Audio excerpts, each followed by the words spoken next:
now. Hi, I'm Peter Kasurak, and I'm the training coordinator for the Ottawa Y Canoe Camping Club. So just simply describe what the Canoe Club does. Well, the Canoe Club has got 300 adult members, and we conduct training for our members, and the members do about 200 canoe trips a year that they organize themselves. Yeah, so just describe like how somebody as a member of your club would organize a trip.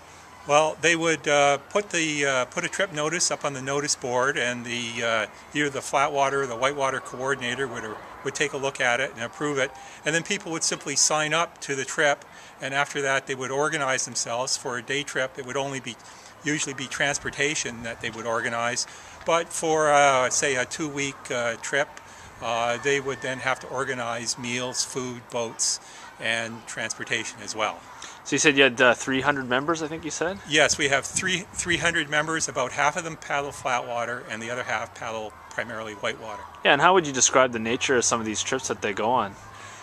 Some of them they range from family picnics to full-scale expeditions.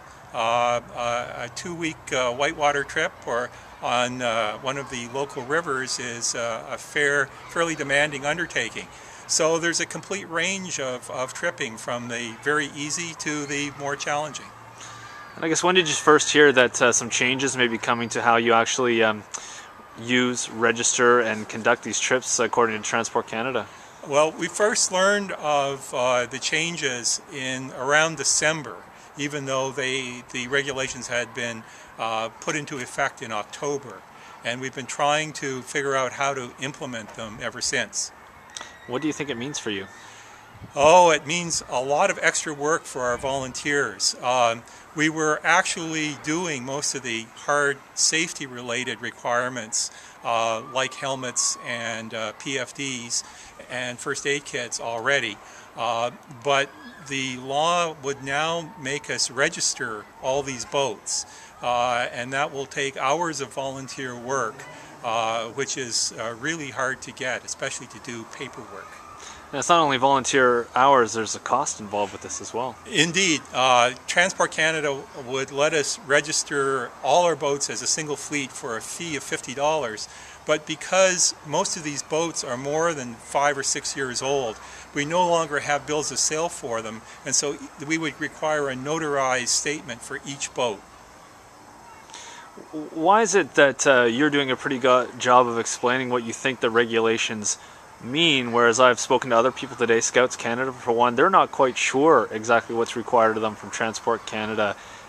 Has there been a problem in communication of these new regulations? Yes, for sure.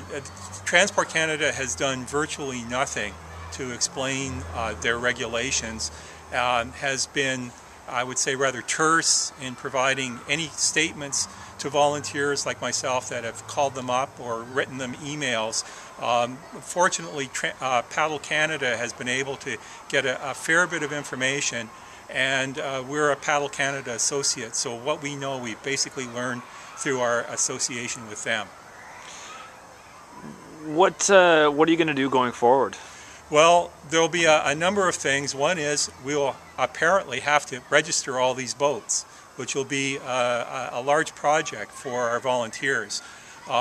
But also some of the members of the club would like to get out from under the regulations and might actually change our trip organization to be leaderless on the water, in hopes that that would evade the regulations.